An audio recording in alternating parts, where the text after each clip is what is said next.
করার জন্য এটা করা হয়েছে। যে ভাঙছে সবসময় সব আন্দোলনের মধ্যে কয়েকজন সুবিধাবাদী মানুষজন থাকে।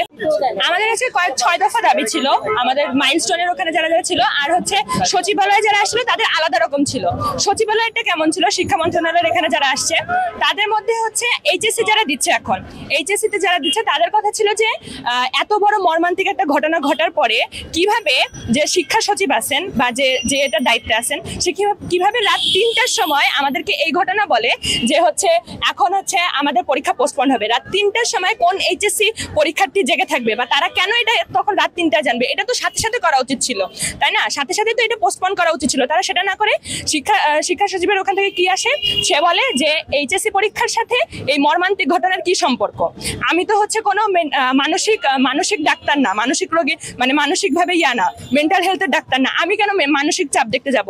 আপনি পুরো একটা জাতির ভবিষ্যৎকে, আপনার পুরো একটা জাতির ভবিষ্যৎ যারা হয় স্টুডেন্টরা, তাদের একটা দায়িত্বে আছেন, তাদের দায়িত্বগুলো আপনার উপরে। আপনি কিভাবে বলেন যে আমি মানসিক মানে মেন্টাল হেলথের ডাক্তার না? অবশ্যই আপনার মেন্টাল হেলথ বুঝতে হবে, শিক্ষার্থীদের মেন্টাল হেলথ আপনাকে অবশ্যই বুঝতে হবে। এটা আমাদের কথা, যে সে কিভাবে এটা বলে। তারপরে কথা হচ্ছে যে রাত 3টা কেন বাজবে? মানে একটা ঘটনা, এত বড় একটা ঘটনা যেখানে এতগুলো মানে ছোট ছোট বাচ্চারা মারা গেল, এত ছোট ছোট বাচ্চারা ক্লাস 1 2 3 4 5 6 7 এত ছোট ছোট বাচ্চারা তারা মারা গেছে এই পরীক্ষার মধ্যে। আমরা তো কয়েক হাজার স্টুডেন্ট না, প্রথমে ধরলাম যে আচ্ছা কয়েকজনের মারা যায় নাই, আমার পরিবারেও কারো কিছু হয় নাই, যেমন আমার পরিবারে কারো কিছু হয় নাই, ধরলাম অনেকেরই হয় না। কিন্তু লাখ লাখ স্টুডেন্টের মধ্যে কারোর বাবা মা হয়তোবা মারা গেছে কালকে, কারো বাবা ভাই বোন হয়তোবা ওই আগুনে ছিল, তাই না? কারো বাবা মা হয়তোবা ওইখানে মারা গেছে, কারো ভাই বোন ছিল তারা মারা গেছে, তাই না? তাদের মানসিক অবস্থা তো বুঝতে হবে। এখন তারা যদি সেই মানসিক অবস্থা না বুঝে, এডুকেশন সেক্রেটারি জানেন কি? হ্যাঁ আমরা জানি, আমরা সেটের ব্যাপারে একটু বলবেন।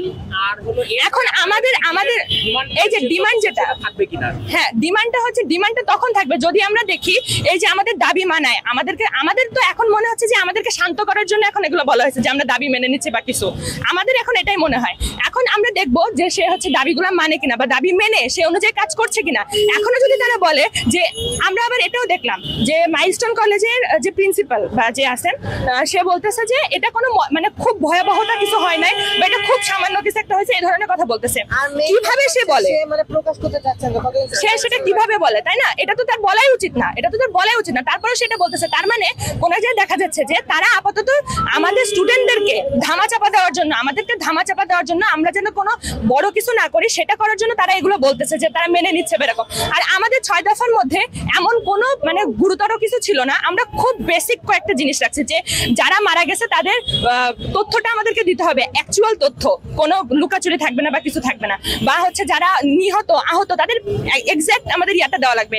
তারপরে মাইলস্টোনে যাদের হচ্ছে কালকে যেসব শিক্ষকদেরকে মারা হয়েছে তারা যখন আসল তথ্য বলতে যাচ্ছিল তাদেরকে যে মারা হয়েছে, আবার অনেক স্টুডেন্টদেরকেও মারা হয়েছে, তারা যে বলতেছে যে কতজন মারা গেছে বা কিছু, তারা যখন এটা বলতে যায় তখন তাদেরকেও মারা হয়, আর্মিরাই মারে।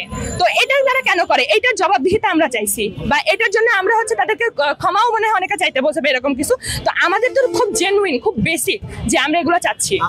যে ভাঙছে সবসময় সব আন্দোলনের মধ্যে কয়েকজন সুবিধাবাদী মানুষজন থাকে, হয়তোবা এটা ওই রকমই সুবিধাবাদী কয়েকটা মানুষ যাতে আমাদের হচ্ছে জিনিসটা জাস্ট এলোমেলো করার জন্য এটা করা হয়েছে। কারণ আমরা যারা এইচএসসি বা আমার যে জুনিয়ররা, আমি এখন এইচএসসি 24 ব্যাচ, আমার জুনিয়ররা আজকে তাদের ইয়াতে আসছিল, তো তাদের ইয়াটা কি ছিল যে তার কেন এই বক্তব্য যে সে হচ্ছে এগুলা নিয়ে ভাববে না বা যেসব হইলো বা রাত 3টার সময় কেন আগে কেন হলো না, তাদের সাথে এটাই ছিল যে এইটুকু যুক্তি দিয়ে বুঝতে পারছে না যে এটা কত গুরুত্বপূর্ণ জিনিস, সে কিভাবে এত মেইন একটা পর্যায়ে থাকে। আমাদের শুধু এইটুকু দাবি ছিল। আর বাকি যারা এসএসসি ফেল করছে, আমি শুনলাম যে ফেল করছে যারা, তারাও এসে নাকি ইয়া করছে, এটা তো খুবই একটা বাজে জিনিস, এটা তো করাই উচিত হয় না। ফেল করলে কি প্রতিবাদ করতে হয়? না, অবশ্যই না। ফেল করলে তুমি ফেল করা খুব কঠিন জিনিস, ফেল করা কঠিন, পাস করা খুব সহজ, এটা আমি মানি। আচ্ছা আপু, আমার একটা কোয়েশ্চেন আছে।